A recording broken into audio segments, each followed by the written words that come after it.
Happy Monday. Welcome to another episode of Be the Light with me, Sarah G. Hope everyone had a great weekend. So today we were supposed to have the awesome Ryan Mace, but he just came back from out of town, so we're giving him a little bit of extra time to catch up and get back into his routine. So he has committed to joining us this Friday, which is awesome. So I'll be looking forward to that. Like I said last week, he is amazing. You're going to love him. I'm super excited to sit down with him very soon. Today I am coming to y'all from the comfort of my backyard. You might see Flash walk around a little bit. I just saw him in the camera, so that's why I'm pointing him out. But yeah, it was a great weekend. We went to, so the Rangers played yesterday, and with COVID and everything going on, you're not allowed to go to the games. Sports technically are a thing again, but live audience, or I guess the fans are not. So like on TV, if you're watching the game, you'll see like pictures of just people randomly like posted in the seats, so it feels like there's people. And while we were at Globe Life Park yesterday, they have the stadium's gorgeous. It's brand new. And they have just like this awesome arena, like outdoor, indoor, of like restaurants and bars and things you can do. And so Spencer and I went, and that's where we watched the game, and it was a great time. And while we were there, at one point, I brought it up actually. I was like, isn't it crazy? Like, I told him, I said, if I stop and think about, how we are living lives now, it blows my mind, but I haven't stopped and thought about it long enough in reference to like COVID and all the, things and how we've had to like adjust life, And I said, but I haven't stopped to think about it long enough to where I realize exactly like what's going on, and I don't think I ever really want to.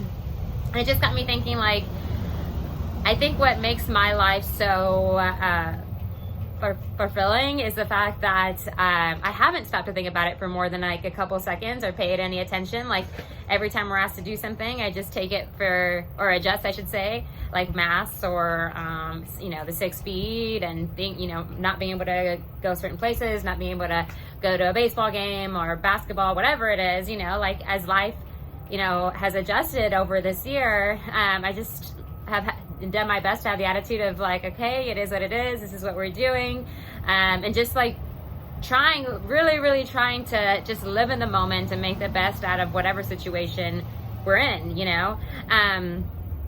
and so it got me thinking of, wanting to speak a little bit into that today, because I do feel like most of us, if we get caught up in just thinking about the future or all the things that could and might happen, obviously it's not going to make us feel good. It might give you anxiety and that kind of thing.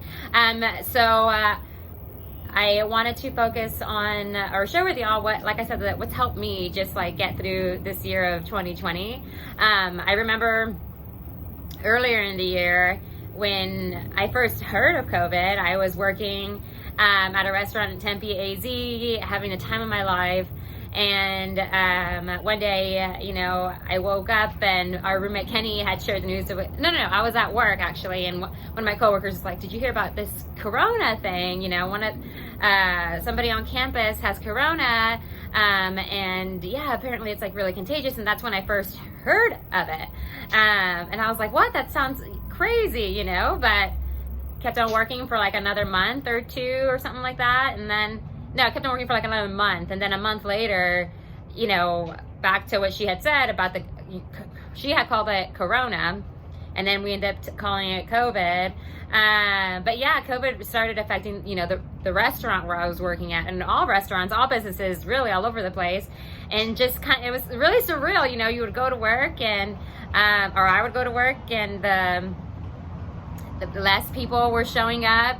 And less staff was needed, and so ironically, right before the restaurant shut down, I had just put in my 2 weeks, because our plans for the summer were, what they always are. We leave Arizona, we go, do North Star for the whole summer months, and so I'm blessed that my life was already, had already been planned out to where the restaurant shutting down, didn't necessarily affect me, but I did think about all the people who it was affecting. However, I wasn't able to complete my last week of my 2 weeks that I had put in.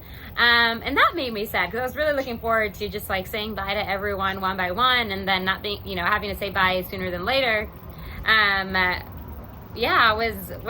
Was sad, and but I just remember like the experience of it all, like going to work. Like I said, it was almost like a ghost town, and just the restaurant where I was working at, like consistently was busy, like so busy, so incredibly busy. It was a really fun place, and so just seeing how it changed, almost in the blink of an eye was surreal. But I remember waking up every day excited to go to work, and just make the best out of my time there and be as helpful as I could and all those things. And so and then just being excited to go home and continue to do whatever I was focusing on at that time. Like, again, it was just that mentality of like, how can I make the best out of whatever moment I'm in, regardless of what we're facing.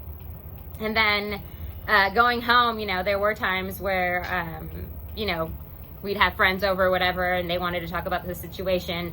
And every time that came up, I would just kind of like leave the room, because I refuse to give COVID any more power than what it already does have, At least that's the way I think. Like, the more we speak about something, especially the negative effects that it has had, I believe that we're just giving it more power. So to take power away, I refuse to talk about it. That doesn't mean I'm being ignorant to what's going on. I know, I do read, I do, definitely stay in tune with what's going on and stay updated. But as far as like me continuing to voice other people's concerns or, feelings about it, I refuse to, so last night when I'm sitting with Spencer, enjoying a few drinks, and we're out there just having a great time, but we're outside of the baseball stadium because we're not allowed to go inside, so we're playing bags. And I said, isn't this funny? I'm still having the time of my life. I'm still so happy that I'm here with you. But it was just weird, I was like, it's kind of weird if I think about it long enough, like, we're all supposed to be in there, but we're out here. But people are still, just smiling and walking around and doing their best to find joy in life. And I love that. That the places that I have gone, that's what I see from people is, we're doing our best to just accommodate as best as we can. And I feel like when we do decide to, live in the moment, like seriously just focus on the moment, not, like I said, not in the future or the what ifs, could ifs, all those, things, we begin to get into this like flow state of mind, where we stop thinking and we just start doing. And that has a lot to do with, how I'm able and how you could be able to also just feel good. When you live in the moment, when you're in the now, you're able to find more things to be grateful for and ultimately feel good. And isn't that what life's all about, is to feel good for as long as we can, and as much as we can when possible, and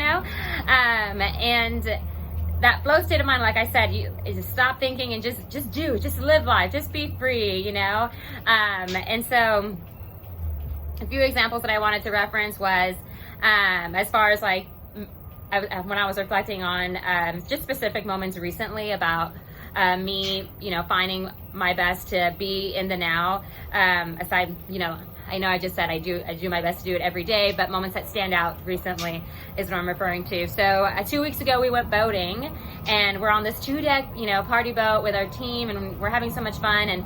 And the boat had these ledges that you could jump off of. And Spencer is a thrill seeker. Like, this guy, he would jump out of an airplane. I would never do such a thing, but he loves stuff like that. And he all day was like, jump off the ledge with me. Come on, do it. And I always tell people, it's not heights that I'm afraid of. It's the free fall, the free fall that gives me so many butterflies, which is why I'm not a huge fan of roller coasters. However, you can, peer pressure me to get on a roller coaster. It's definitely outside of my comfort zone, but I'll do it, right? He all day was like, please, like, come on, like, it's just gonna be, let's create this experience. And I fought him for it, for a minute, almost all day. And then at one point, like an hour before we, were scheduled to go to end our timeout on the lake, I just like sat down for a second and I was thinking, like, if I don't jump off this, like I am not embracing the moment. I'm going to miss out on a memory with Spencer. I am not going to feel good when I go home because there's going to be like, I know like I'll be fine if I jump off this ledge. Like just get over whatever you're, uncomfortable feeling that you're in and just live, and so, the guys got really excited. Spencer got really excited because the guys got excited because they knew that Spencer was like, really wanting me to do this with him. And so when I went and told Spencer and the guys that like, all right, I finally grew a pair, let's do it. They were so excited. They're like, yes, like we're recording for you. We got you. We're going to cheer you on. And like even with everyone's support, like I still had mad butterflies and but like right before we jumped, I was just like, we got to do it. And they started counting down. They're like 5, 4. And that took me back to when I was a kid. And, my dad would make me drink cough medicine whenever I had a cough. And I hated cough medicine.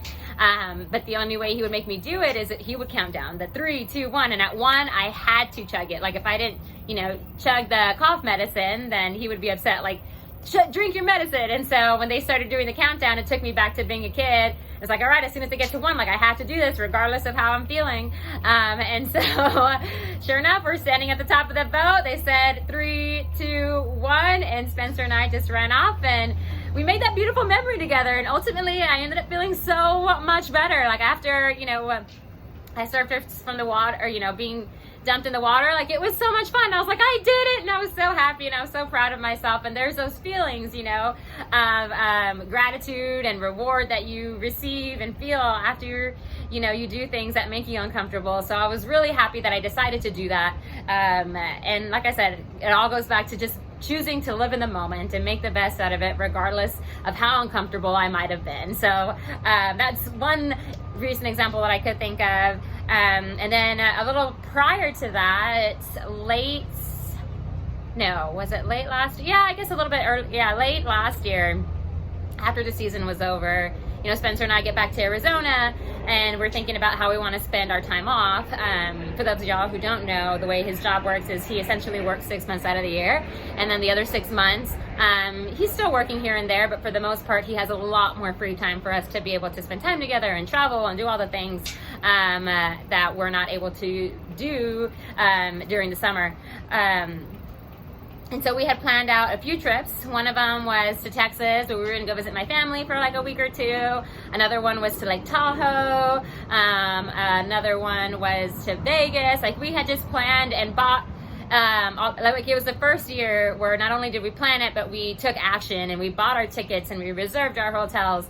And then COVID hits, and we're not able to do any of those. And then the way the airlines work is they don't reimburse you, they just give you credit towards a future flight, which was like, but whatever. And so lesson learned from that, it was like, okay, well, we did our best, we made a plan, but they always say when you make plans, God laughs. And so I'm referencing that because a few weeks ago we were at dinner and a couple of our friends asked me, like, do y'all have any plans for this fall? And I kind of chuckled and I was like, no, because now we're just really choosing to take life day by day and live in the moment because we don't know what tomorrow brings. Like, I would love to plan out a trip for later in the fall. And it's nice to think about it, like, yeah, but, I think living day by day has definitely made a difference, or COVID has really had a huge influence on, sorry, my phone rang. But yeah, COVID has really had a huge impact on teaching me the difference of, embracing the moment, embracing life for each day, because tomorrow isn't promised. You never know what's going to happen. There's so many wild things that have already occurred, and so you just never know. And so why not make the most of every day that we're blessed with? So with that mentality of living in the moment, a few notes that I am taking away from my reflection on that is just do it. If it feels right, especially if it feels right, what always feels good. If something feels good, just do it. Take risks. Take as many risks as you can. Those chances, if if it's whether it's moving out of state or trying a new dish, or I don't know, doing an activity that you normally don't do, going on a trip, a spontaneous trip, whatever it may be, and you know, don't think about it, just do it. Just, if it's, like I said, live with your intuition and just trust that it's going to be okay, and do it, you know. Remind yourself that it is what it is. When life doesn't go your way, say that you know, you're doing your best to live in that, you know, in the present with that flow state of mind. And you know, things happen all the time, and so whether those things are good or bad, the situation still hasn't changed. You know, we can only control the controllables, so it is what it is, and it will be what it will be, and it's all going to work out exactly the way it's supposed to. God always has a reason and a plan for everything that, you know, he presents us with, and so we might not always understand it in the moment, but it's okay. Like, it'll make sense later on, and I promise you it's going to be okay. It really will be okay. And then one of the last things that I will leave y'all with that helps me stay, well, it gives me gratitude, and it really just gets my day off going, especially when I do it in the morning. And y'all have heard me speak about this quite a bit, is meditation. So when I meditate, obviously I'm in that gratitude state of mind, and it brings me that calm, that peace that I need, you know, to go out and do the things that I need to do that day, and embrace everything that comes along. But while I'm meditating lately, I just feel this huge sense of gratitude for life and for the things that I'm blessed with. And like I said not too long ago, like, we truly, you know, the life that Spencer and I lead, along with our friends, like, it truly is, we truly are blessed, and we have nothing to complain about. We have a roof over our heads, food in our stomachs, and there's just so many things to be grateful for. And so I feel like, you know, meditation, like I said, for me, aside from my gratitude journal, brings me that sense of gratitude. And when we're filled with gratitude, we're able to embrace life for, you know, what it is, and all the things that come along the way. So yeah, if you haven't practiced meditation yet, I highly encourage it. It is a huge game changer. You will feel more peace, more gratitude. You will overall feel better. It helps with stress, because you're focused on your breathing and just clearing your mind and living in that specific moment. And yeah, it will take practice, and it definitely takes a little bit of time, but it won't be something that you regret, you know, doing, that's for sure. So yeah, I'm gonna leave y'all with a quote for today, and it's from Dr. Seuss. And I thought of Dr. Seuss because we just watched the movie The Lorax the other night on Netflix. And so Dr. Seuss has a great quote, though. He says, "Today I shall behave as if this is the day I will be remembered." And so again, choosing to live in the moment, but not only living in the moment, but living in the moment with your best attitude. And that's what I love the most about that quote, is the fact that he says, "I shall behave as if this is the day I will be remembered." So if we all go out there and live life, you know, every day as if it was our last day, and just choose to, you know, be loving, be kind, as if, you know, your last actions are going to be the ones that create your legacy. Like, just keep that in mind. You know, like I said, you never know what tomorrow may bring, and so let's do our best to make the most out of every day, to be grateful for every minute that we're, you know, blessed with on this earth. And you know, it is okay to, you know, have plans, but don't be okay with those plans changing ultimately, like I said, and just take every day for what it is. Make the most out of every circumstance you're placed in, and I promise you it will be okay. It's always going to be okay. But yeah, guys, thank you for sitting down with me today. Today is Giveaway Monday. I love Giveaway Mondays. You already know. I am super prepared today. I have my 10 names in this bowl. Some of y'all, like I said, y'all get thrown into the giveaway bowl by just being awesome, kind people. And whether we communicate every day or not, or whether we've communicated recently or not, I just have a fun time, you know, scrolling through social media these days and just looking for those lights in this world. And it's always so difficult for me to narrow it down to 10 because so many of y'all are so awesome, and I love y'all so much for that. But yeah, here's my integrity bowl. I got 10 beautiful names in there. Let's go ahead and mix it up. And today's winner for Giveaway Monday is, here we go, Neil. Oh my God, yay. Oh, Neil, I love that your name came out today because it's your birthday. Today is Neil's birthday. Neil is a dear friend of ours back home in Arizona. He's actually a family friend that Spencer grew up with. And his whole family, all of them, the whole Black family is just so sweet, and they are seriously the best time. Like, I just love everything about them. But Neil, I am so happy that this is for you. Extra love to you on your birthday. Yay, I'm so happy I get to send you something. Neil, I'm gonna be, I'll just text you. I'll text you soon. Congratulations, Neil. I love you. Happiest of birthdays to you. I hope you have a great day. But again, y'all, that's all I have for you today. I hope everyone has a great week. I look forward to sitting down with y'all again on Friday. Look forward to having Ryan Mace with us. He, like I said, is an awesome guy with great energy. You're gonna love him. Until I see y'all next, continue to be the light in your life and everyone else's that you surround yourselves with. Y'all are the absolute best. Have a great week, and we'll see you soon. Bye, guys.